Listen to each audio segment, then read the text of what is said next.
Bring you the very latest from here at home and around the world. A very good evening. This is Primetime News live on News Fest. I'm Mahina Bongzo. And I'm Rameshurugal Bandara. As usual, we start off with a look at your headlines tonight. The President says that the election victory secured so far signifies the trust people have in the government. A report titled The Humanitarian Operation Factual Analysis released in Colombo. Republicans and Democratic leaders reach an agreement on raising the US debt limit ahead of tomorrow's crucial vote. And 130 feared dead in Syria protest crackdown. Moving on to the stories in detail now. President Mahinda Rajapaksa states that the election victory secured so far signifies the trust people have in the government. The head of state reiterated that it is the responsibility of the local government institutions to safeguard that trust. The President expressed this view at a function held at Temple Trees today. The heads of local government institutions who were elected at the recent elections took their oaths at this function. The United People's Freedom Alliance secured 45 local government bodies during the second phase of the elections, which was held on the 23rd of last month. Mayors, deputy mayors, chairman and vice chairman who were elected to these local government bodies took their oaths before the President today. අපි 2005 ඉඳලා පවත්වපු සෑම මැතිවරණයකම පියවරෙන් පියවරට ඉදිරියට ගියා මිසක් අපි ආපස්සට We took steps forward rather than backwards at each election that was held since 2005. Therefore, all of us have a serious responsibility to safeguard the trust people have towards the party. That should be always remembered. We should keep in mind the responsibility of our political party and the alliance government. Therefore, you will not be able to solve everything just because you are a chairman. You may also think that you can solve any problem, that you don't need an organizer or a government, and that you reign supreme. You may think that you don't need a vice chairman or a deputy mayor, and that you can do everything alone. Don't think in that manner. You are the main representative of the people. Therefore, your actions will have an impact on the government and on me personally. Keep this in mind and carry out this journey peacefully. ආණ්ඩුවට හා මට පෞද්ගලිකව බලපාන. මේවා පිළිබඳ අවබෝධ ඇතිව සමගියෙන් මේ ගමන යන්න. Defence Secretary Gotabaya Rajapaksa says that the government took the utmost care to look after not only the citizens who were oppressed by the LTTE in the northeast, but even those who were directly connected with the LTTE.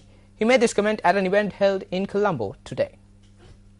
A report titled The Humanitarian Operation Factual Analysis was released in Colombo today.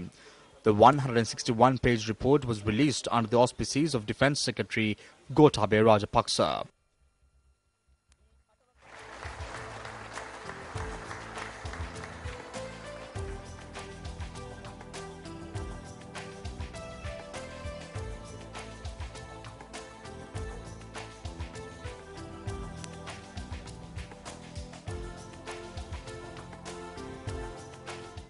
The report compiled by the Ministry of Defence was presented to the diplomatic community, ministers, opposition representatives and a group of media personnel who attended the event.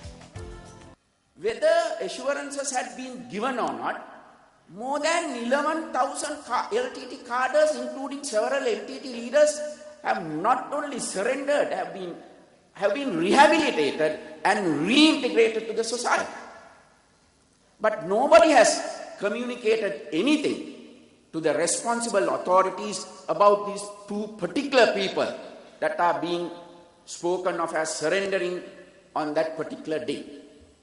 As the Secretary of Defence, I was certainly not contacted. Just like its recent so-called documentary, this continuing serial by Channel 4 simply promotes baseless accusations whose sole purpose is to discredit Sri Lanka.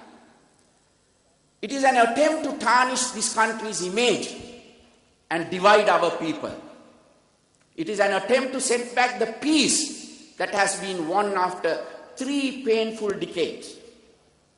This is not reportage, this is propaganda. That supposedly respectable media channels are complicit in the separatist agenda is extremely disturbing. Minister of External Affairs Professor G.L. Paris also addressed those present. Nobody needs to threaten us with economic sanctions, with dire consequences of various kinds. This is a proud nation. It is a nation that has the courage of its convictions. It is doing what it believes to be right.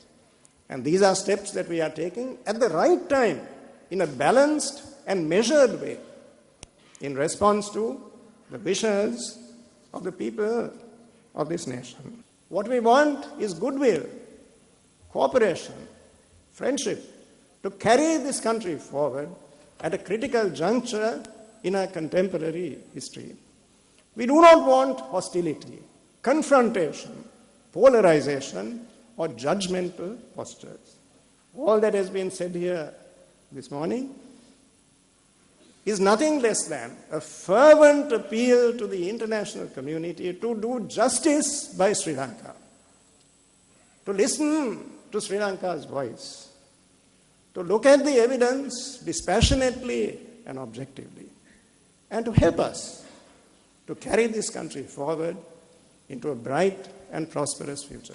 A video featuring the atrocities committed by the LTTE and the false manner in which the Channel 4 documentary was compiled was shown to those who were gathered at the event. The Sri Lankan government has updated its request to the European Union to list front organizations of the LTTE as terrorist entities, as it had done since 2006 last week. This was confirmed by the Sri Lankan embassy to Belgium, Luxembourg and the European Union through a media release issued today.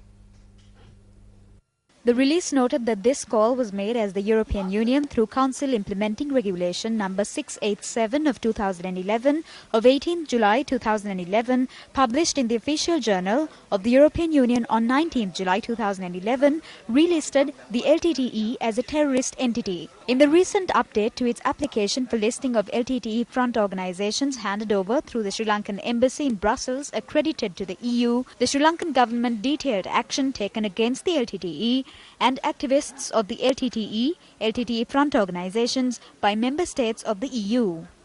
The government of Sri Lanka's submission draws attention to references made to the LTTE in the EU Terrorism Trend and Situation Report 2011 published by Europol in April 2011, which states that 27 individuals were arrested for terrorist offences linked to financing of the LTTE in France, Germany and the Netherlands. The government of Sri Lanka noted that the persons arrested by the European and other authorities have all been found to be members of several LTTE front organizations. The release states that this amply demonstrated that the activities of the LTTE front organizations are carried out for or on behalf of or at the behest of the LTTE, which, although militarily defeated in Sri Lanka, continues to be active internationally, particularly through its network of front organizations. Coming up on the news tonight, US President says that Republican and Democratic leaders have reached an agreement on raising the US debt limit and avoiding default. World leaders condemn Syrian authorities' crackdown on protests in which 130 people died. And Sports First has the latest update on the test match between England and India.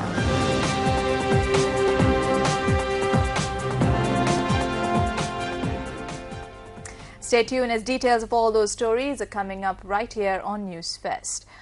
Members who were elected to the local government bodies on the National Freedom Front ticket took their oaths today. 13 candidates who contested and won seats from the National Freedom Front took oaths before party leader Vimal Weerawansa.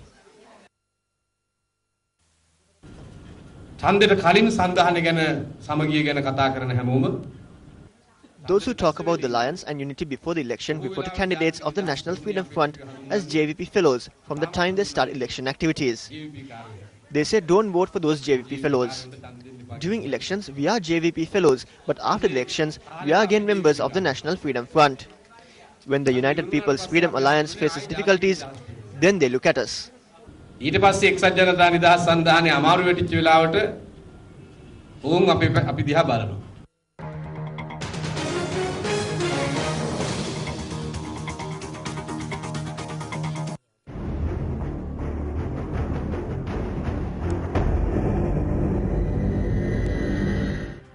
US President Barack Obama says that Republican and Democratic leaders have reached an agreement on raising the US debt limit and avoiding default.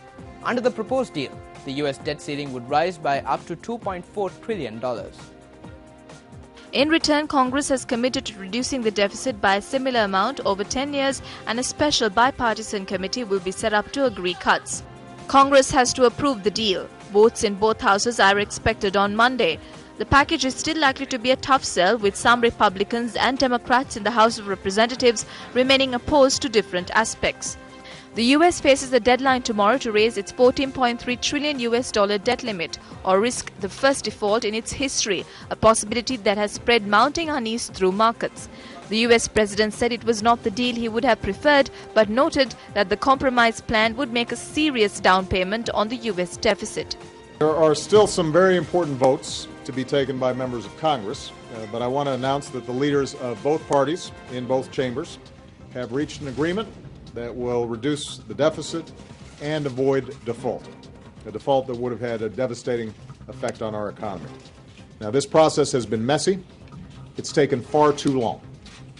I've been concerned about the impact that it has had on business confidence and consumer confidence and the economy as a whole over the last month. Nevertheless, ultimately, the leaders of both parties have found their way toward compromise.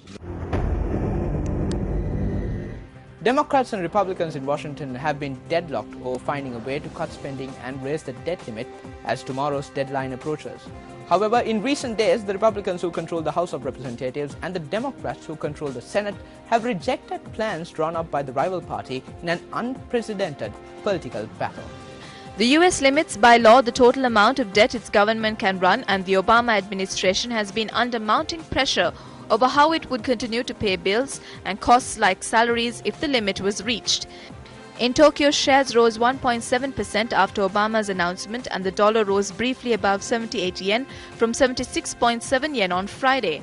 The proposed deal calls for at least $2.4 trillion deficit reduction over 10 years, new congressional committee to recommend a deficit reduction proposal by November, and a two-stage increase in the debt ceiling.